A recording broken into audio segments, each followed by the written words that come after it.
चटपटीत खायला कोणाला आवडत नाही आणि त्यातल्या त्यात शेंगभुजिया म्हटलं तर सगळ्यांनाच आवडते. आणि घरातल्या घरात अगदी सोप्या पद्धतीने मस्त अशी कुरकुरीत अशी शेंगभुजिया करणार आहोत आपण. तर त्याच्यासाठी मी इथं 1 वाटी शेंगदाणे घेतलेत. शेंगदाणे ज्या वाटीने घेतले त्याच वाटीने पाव वाटी बेसन पीठ, 2 ते 3 चमचे तांदळाचं पीठ, जिरे पावडर, लाल मिरची पावडर आणि चवीप्रमाणे मीठ. तर आता इथं जेव्हा बेसन आपण टाकतो तर मला इथं ते 2 ते 3 चमचे वरती परत लागलेलं आहे. कारण मग साधारणतः अर्धी वाटीपेक्षा थोडंसं कमी बेसन इथं लागतं.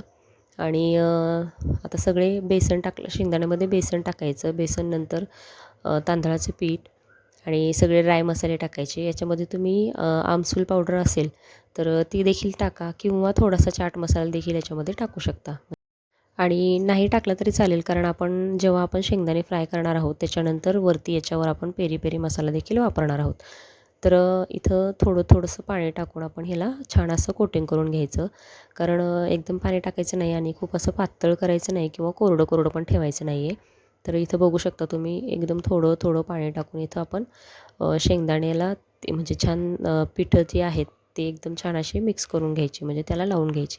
अशा पद्धतीचं आपल्याला हे म्हणजे एकत्र असं सारण बॅटर तयार करून घ्यायचं आहे. तर तुम्ही बघू शकता जास्त घट्ट किंवा जास्त पातळ असं नाही आहे.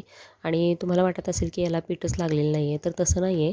ज्यावेळेस आपण फ्राय करतो त्यावेळेस त्याला कोटिंग छान आलेलं असतं. तर अशा पद्धतीने तेल छान कडकडीत गरम करायचं आणि एकदम कडकडीत तेल गरम झाल्यानंतर एकदम गॅस स्लो ठेवायचा आणि हे शेंगदाणे तळून घ्यायचे. कारण काय होतं, जर फास्ट गॅसवर तळलं तर ते पटकन लाल होतील आणि आतून शेंगदाणे एकदम सॉफ्टच राहतील आणि नंतर ते एकदम नरम पडतील. तर एवढं तळताना फक्त एवढी म्हणजे गोष्ट लक्षात ठेवायची की तेल छान असं कडकडीत गरम करून घ्यायचं आणि नंतर एकदम स्लो करून ही शेंगदाणे सगळी छान तळून घ्यायचे. आता तुम्ही बघू शकता मस्त अशी क्रिस्पी आपले शेंगदाणे तयार झालेले आहेत. तळताना अजिबातच घाई करायची नाही आहे. स्लो गॅसवर असे सगळे शेंगदाणे तळून घ्यायचे. थोडासा वेळ लागतो पण क्रिस्पी होतात आणि शेवटपर्यंत ते क्रिस्पी राहतात. आतूनसुद्धा शेंगदाणा असा कुरकुरीत होतो. तर तेवढं तळताना फक्त थोडंसं पेशन्स ठेवा. आता सगळे शेंगदाणे आपले छान असे तळून झालेले आहेत. तुम्ही बघू शकता कोटिंग आपल्याला सुरुवातीला वाटत होतं की याला कोटिंग लागणार नाही. पण छान असं कोटिंगसुद्धा याला छान मसाल्याचं किंवा पिठांचं पण आलेलं आहे. आता हे छान गरम असतानाच आपण याच्यावर मसाले लावून घ्यायचे. म्हणजे जो तुम्ही वरतून मसाला, पेरी पेरी मसाला किंवा मॅगी मसाला कुठलाही मसाला तुम्ही याच्यावर वापरू शकता. आता छान ही गरमच आहेत. मिक्सिंग बाउलमध्ये काढून घ्यायचे आणि याच्यावर मी पेरी पेरी मसाला टाकून छान असं मिक्स करून घ्यायचं.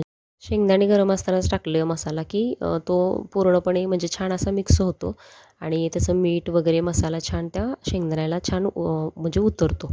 तर आपले मसाल्याचे शेंगदाणे किंवा शेंगभुजिया तयार झालेला आहे. नक्की अशा पद्धतीने ट्राय करा आणि चॅनलवर जर नवीन असाल तर चॅनलला लाईक, शेअर आणि सबस्क्राईब करायला विसरू नका. म्हणजे ही रेसिपी जर तुम्हाला आवडली तर तुमच्या फ्रेंड्सबरोबर, रिलेटिव्सबरोबर जास्तीत जास्त शेअर करा.